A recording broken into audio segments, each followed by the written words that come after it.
How's it going, guys? What you'll see today is a breakdown and review on how to unlock the AWS, the new LMG that'll be coming out for the Naval Support DLC later in the month for Battlefield 4. As usual for all my reviews, what you'll see is a breakdown of effective ranges, effective firing patterns, attachments you should throw on the gun, situations you should put yourself in, and everything, I guess, for maximum success when using this particular LMG. Of course, what I'll do first is tell you how to unlock the thing. The assignment's called Swiss Cheese, and that you have to actually get 3 LMG ribbons, which is 6 kills with LMGs, total of 18, and you have to get 3 vehicles destroyed as a support player. The LMGs, and of course you don't have to do this all in one match, thankfully. You can take your time, spread it out, doesn't matter. Easiest way, I think, to get the vehicle kills is to just throw on C4 and kamikaze some tanks or LMGs. You'll piss some people off, but who the hell cares? You get your LMG out of it. And that's the quickest way I unlocked it. With regard to the Synthic stats, of course, these are preliminary, these are new, these may change because, of course, I'm playing these basically early on because for PC you can play them in private servers, or the latest patch that came out enabled you to unlock the assignments to use them, so that's how I'm using them. But with regards to recoil for using this, it's basically a straight vertical recoil with the exception of a slight horizontal deviation to the right. Like it's 0.25 balanced to the left and then 0.3 to the right. So there is a little bit of deviation to the right, but it's hardly noticeable. Tap or burst firing would completely eliminate this deviation altogether, so that's really not a concern at all. In fact, it has even less deviation to the right than the MG4, which is one of the more popular and most effective LMGs in Battlefield 4, so that should tell you something immediately. In terms of the damage, it's basically the standard in terms of basically most of the other ones out there. It's 25 base damage, 18 minimum. Damage drop-off starts at 8, ends at either 55 or 65. We're not sure about that as of yet. With regard to the rate of fire, it fires at 780 rounds per minute, which is quite good, just 20 short of the MG4, for example. Bullet velocity is 580 meters per second, 320 meters when suppressed.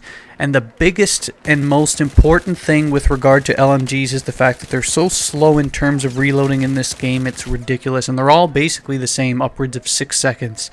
Not the AWS. It takes 3.5 seconds when there's a round left in the chamber and 4.85 when completely empty. So at the very least, it has more than a second off the reload time than other LMGs. That's huge. In addition to that, it basically has a 100 round magazine too, so this is like the M27 IAR of Battlefield 3. It's sort of a hybrid LMG and assault rifle all put into one. It has the best of both worlds, and I'll get into the negative points in a second, but it's sort of a mix of the best of both worlds. What should be pointed out, and I'm not sure if it's a bug, I'm not sure if it'll be changed, but this is the way it is for now.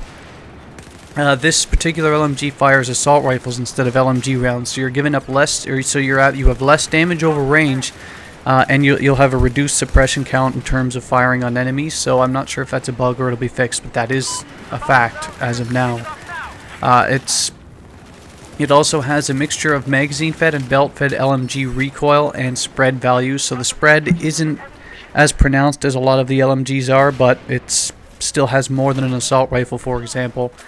And again, another bug, as you can see, it uses a double drum magazine, but it only holds 99 rounds, so again, likely a bug. Probably it should be holding 200 if it's going to have a double drum.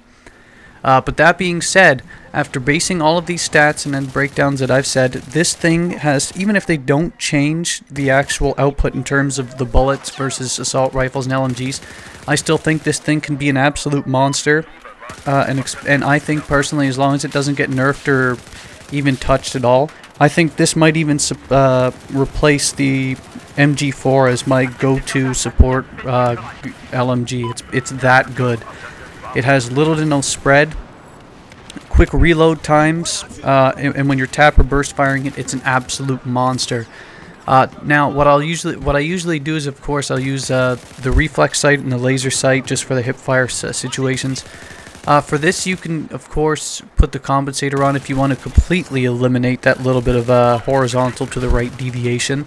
but tapper burst firing sort of negates that entirely. You don't have to equip another barrel at all, and of course you can choose the suppressor, because with the suppressor it'll keep you off the minimap. You go for flanks, you unleash hell, and you feel good. So that's what you can go with. And of course, you can choose the ergonomic grip if you want to actually reduce the penalty by shooting on the move by 50%. Or you can choose the angled grip to completely destroy, well, at least by 33%, the first shot recoil. So again, that one's up to preference, that one's up to you, but I usually choose the angled. But yeah, like I was saying, that's what I usually go with. But this thing can be an absolute monster, and I definitely foresee myself using this quite a bit to slaughter enemies out on the field. And you should too if you have that DLC coming up. Thanks again. See you later.